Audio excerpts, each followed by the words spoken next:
has this company that sells widgets, and he sold it for, I don't actually know if that's probably, is that a real number?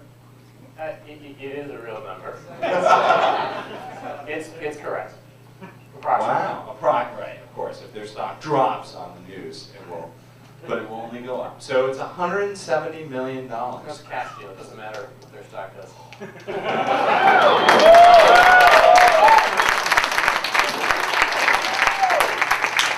You know, my friend, it does matter what their stock does. Right. It doesn't matter to you what their stock does. There are many people in the world who actually it does matter. So, without further ado, one of the, if not the best speaker from the Founder Institute, Aaron Patzer, Mint.com, rocked the house. Congratulations. And I was like, dude, why haven't you written me back to say if you're going to speak? He's like, fine, I'll speak. Next morning, 170. I was like, ooh. All right, so welcome to the stage. Warm round of applause, Aaron Patzer.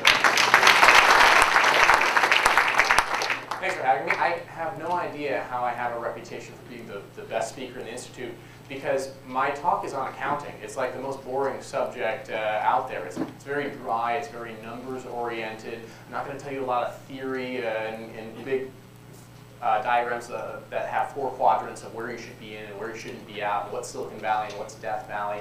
It's going to be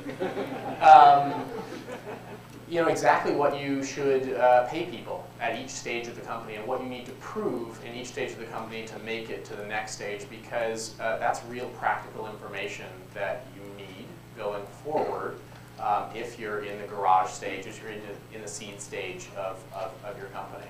You know, when should you bring on co-founders? How much should you pay them? What do you pay an engineer? How much equity do you give to people? How much can you expect to spend? How much runway do you have before you get to the next stage? So I like to do things sequentially, and I'll tell you this from the perspective of Mint. I'll go through the Mint finances, and I even have pages from the original Mint business plans in here. And so the first phase we'll talk about is what I call the garage phase, which is under $100,000 in funding. This is the amount of money that you can either spend in terms of credit card debt, your own savings, borrowing from friends, your parents, your relatives, whoever. Then you move into the seed stage. That's under $1 million in funding. What's the business goal there? What kind of expenses can you expect? How do you project revenue? And then funded is once you've got over $1 million bucks. Obviously, you're not set, but most of you in this room are, well, I would love to have $1 million. How do I get to that point? Okay. Just for background, I never assume that the audience knows who I am. So I'm the founder and CEO of Mint.com. It's a thing that you can use to manage your personal finances. It works all right. It's a top personal finance application on the web today. And a little background on me. That's me when I was 6 years old. I am an engineer by training and a bit of a geek. I used to try to sell my designs for Legos and Constructs back to the companies. And then that's me in a Fortune photo shoot. It's really weird to be an engineer and then go on a 7-hour photo shoot. It's just unnatural. And in some sense, it's unnatural to be speaking to a room of people, although I've done it a couple of times now. And so at the end of the talk, I want to talk about how starting a company actually transforms you as a person, not just the money aspect, but transforms you as a person. So I have a computer science, electrical engineering background, and because of that, I tend to speak down to business people, marketing people, not think too much of them. So with that as a lead-in, when you are in the garage stage of your business, your goal is to build a prototype. And you might wonder, how do venture capitalists, how do angel investors value a company that really has no product, thank you, and no revenue yet? And the rule of thumb around the valley is you add $500,000 for every engineer, every geek, every guy in glasses, every guy who can't get a date. He's worth $500,000 bucks. And the sharp-looking guy or girl that's well-dressed and can speak, you subtract money for those people. They just waste a lot. Because the truth is, in the very beginning, when you're starting your company, you need to build. You need product people. You need engineers. You need people who can write code. There are a lot of business students who come up to me, because I speak sometimes at business schools, and they'll say, you know, I've got this great idea, and I figure I could really just outsource that. I could use Odesk, I could get some people in India to do it, I could just contract that out, no big deal. Dead wrong. The difference between a good engineer and a great engineer is tenfold in difference. And those are the people who are far more valuable than the idea people. Ideas are a dime a dozen. It's the execution that matters. And it's the engineers who will be building for the first 6 months, the first year, and the business people will be relatively idle. They'll do some market research, they'll go out and raise funds, but relatively idle, and that leads to a lot of conflicts between founders, actually. You often have the business person with the engineer, the two-founder combination. Mint is just me. I tried to take both those roles. And there's a lot of tension in the beginning, so just watch out for that. What can you expect? These are sort of actual expenses from my time at Mint. I put about $50,000 of my own money. I had saved that up as a programmer. And I lived on less than $30,000 a year here in Silicon Valley. A lot of people say that can't be done. I still ate steak. I still had a decent place. I had a roommate. Went on vacation a little bit. But you can do it. If you have a roommate, if you cut back on your big discretionary expenses. I won't tell you which tool to use for budgeting. That seems self-serving. The first engineering hires that I had, there's a guy, Matt, who's a first engineer still at Mint. And he was making about $1,000 a month working for 3 startups, sleeping on a cot in a friend's apartment at Stanford. So I said, all right, you're a fantastic programmer. I'm going to triple your salary. I'm going to pay you $3,000 a month. So $36,000 a year is what I started off paying him. And that's what I paid my second engineer as well. But Matt got about 2% equity at the time, and after dilution, let's just say that's worth quite a lot right now. The second engineer that I hired got paid about 1.5%. Now, at this point, I had worked basically alone in a room and built an alpha prototype of Mint myself, and was starting to actually talk to investors, and we didn't have funding yet, but I was self-financing. If you're at the idea stage, if you're in the first couple of months and you need a co-founder, if you need a technical co-founder specifically, expect to give up half the company. Expect to make an equal partnership. If you're 3, 4, 5 months in, and you don't have that skill set, you may need to give up, say, 10% of your company. If you're bringing in, you shouldn't bring in a CEO at that time, you should be the CEO. But those people will take 20% at this stage. So if you're bringing in, like at a VP level at this stage, don't be surprised if it's anywhere from 5 to 10%. Okay. Offices, we rented by the cube. It's about $400 per cube per month. I give you specifics because you may not know. We spent about $10,000 on tech. And one of the great things about Silicon Valley is we didn't pay anything for legal. We just went to, actually it was Wilson Sonsini, who I guess is a sponsor here, and said, this is a great idea. Why don't you defer our legal costs until we raise our first real round of financing. We deferred up to $25,000 in legal expenses. And I think we gave them 0.5% for that. It might be a little bit less, but sort of the market rate is don't spend more than 0.75%. You can get away with less if you're somewhat developed. So if you add all those up, it's about $150K a year in burn if you've got 1 technical and 1 business sort of co-founder, or two engineers, maybe 3. And so you're going to need to raise seed funding within, say, 6 to 9 months. The goal of your seed funding would be an alpha launch, to put it in front of users, real people. It doesn't have to be millions of people, it doesn't have to scale, but you put it in front of a couple hundred, a couple thousand users, and it should be usable but not necessarily polished. This is what Mint looked like. This was the UI that I originally designed. For those of you who are Mint users, this is Mint circa about 2.5 years ago, before we launched. When you are in your alpha stage, you want a headcount of about 5 or 6 people. You want 3 or 4 of those people to be engineers. You probably want one front-end person who doubles as your graphic designer, does HTML, CSS, that sort of skill set. And you want one business generalist, and this person ought to do marketing and sales if you have it. They ought to be the person who's raising the funds. They ought to be keeping your books. They ought to be doing purchasing. They ought to be doing recruiting. They should be doing everything else. And if you have someone who says, okay, but I only do marketing, don't hire them, not at this point. So at this time, we had raised $750,000 from first-round capital, a number of angels in the Valley. And for salaries, I was paying myself about $50,000 a year at this point. And then I hired my VP of engineering, who was making about $180,000 all in. And I hired him for $90,000. But I gave him about 4% equity. Overhead, you need to consider the cost of facilities. At this point, you pay benefits and taxes and a bunch of other stuff. In the garage phase, I just kind of ignored that stuff. I mean, you could probably be fined for that. It's probably illegal, but nobody's going to come after you. Just ignore that and clean it up once you get funding. That's what I did, right? Off the record. I've got IRS agents who are coming to the building as we speak.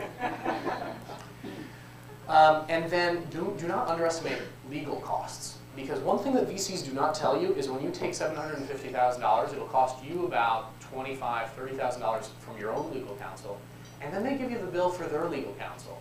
And they always put a cap on that legal bill. It's usually in the seed round or the A round, it's about $30,000, $40,000. And somehow the lawyers always bill you exactly $30,000. Exactly. And so you think that you raised $750,000, but actually you raised about $690,000 with the legal fees. And so you be cognizant of that stuff. And so for a 5 or 6 person startup, you're going to burn about $600,000 a year, which means you really need to raise your Series A in no more than about 12 months. You've got about a year's worth of runway. Okay. Now, when you're in the seed stage, they're going to ask you for your revenue projections. And they're going to be total bullshit, because everyone's are.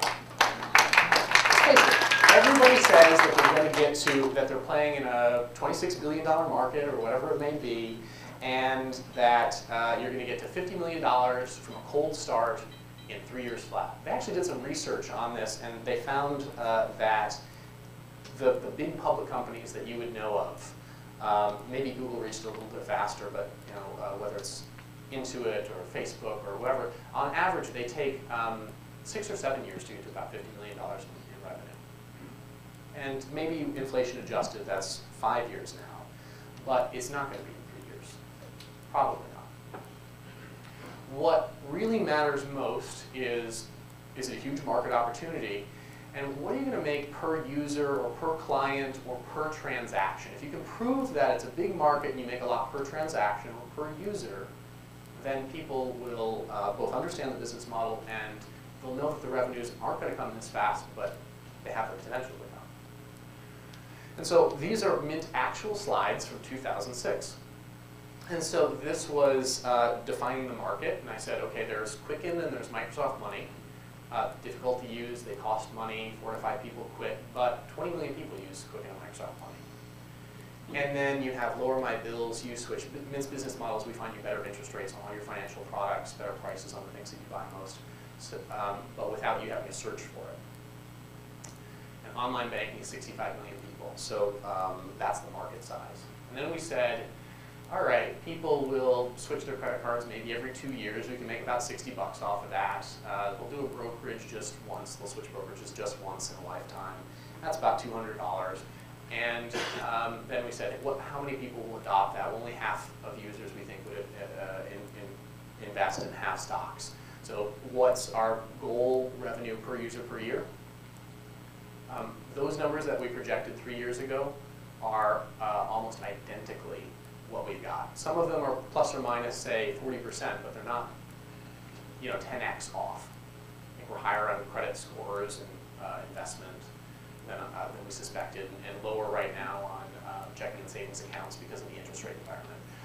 But simply by having this model and walking people through what the assumptions were, then they say, holy crap, you can make $30 per user per year off of a free product. And so then we said, okay, 20 million people using Quicken Money, 65 million people using online banking. It's about 84 million people now. $30 revenue per user per year, we got $1 billion opportunity. And you've walked them through in a very linear fashion how people go from your site to taking a particular action, a particular transaction, how often they're going to take that, what you're going to make from it.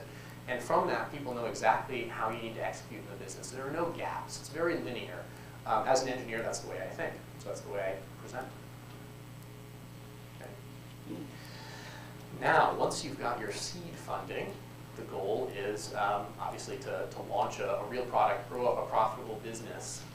And you've got a lot of hidden expenses when that happens. So you've got patents, trademarks, contracts, and I'll speak to the slide. Every month, I think, okay, Mint spends about $400,000 in headcount. And we've got this amount in cost of goods sold. And then there are these one-time expenses. One month it's your patent fees. One month it's financing legal fees. Another month it's consultants. Another month it's servers and that kind of equipment. And so even though they're one-time expenses, every month I swear it's $150,000 to $200,000, pretty much dead even every month in one-time expenses. And so you need to account for that. And so even if you're not paying your people $200,000 a year, you account for about $200,000 a year in salaries and overhead. And that includes all the taxes and benefits, and everything is rolled into that. And at this point, when you have, say, 30 people, like Mint does, we have about 35 now, you spend about $50K a month in legal fees. And so you burn about $6 million a year. And a typical, say, it's probably a B round, you'll raise somewhere from 6 to 10 million. So you've got a little over a year's worth of runway, maybe up to 2 years. Because you won't hire the 30 people all immediately. So you want to be profitable within 2 years, or at least not burning too much. Okay. The thing that you need to do in order to figure out when you need to raise funding and when you become profitable is you need to build a simple model. And this is the sort of model that we run Mint off of. It's really only just a few items, and it measures what's our customer growth, how many of them actually stay active, and then from that we derive revenue, cost of goods sold, and we have our headcount costs, and we show how much that's increasing, and that should not be a hockey stick. That should be sort of plateauing after a while, or at least growing linearly. And then you see when the curves switch, and you can model your P&L that way. And what I do is just a linear regression back test to make sure that it's accurate. And we spend about $20,000 per employee per month, sort of all-in expenses minus the cost of goods sold. Just for reference, just for those of you who like modeling, that's the actual number, so to be very transparent about it. So those are all the things that you need to do from a modeling perspective to launch your business. Those are the things at each stage that you need to prove. So you need to build a prototype in the garage phase. You need to build a working alpha and get it out in front of real users in the seed stage. And obviously you need to launch your company. And so since Mint has recently exited, that is sort of the last stage in a company's life cycle, economically speaking. So I wanted to speak a bit about that. So being acquired is more than just the cash. And I kind of wanted to take a personal moment here on stage and say that the most, especially to all of you out there who want to start companies and have that ambition,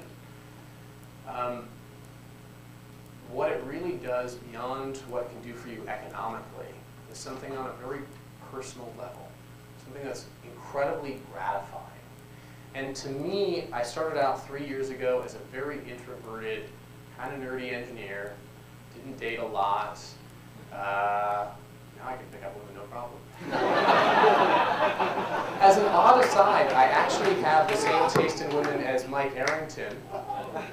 And we won't get into the overlaps, but yeah, you know it's true, Mike. And so it's been something that's transformative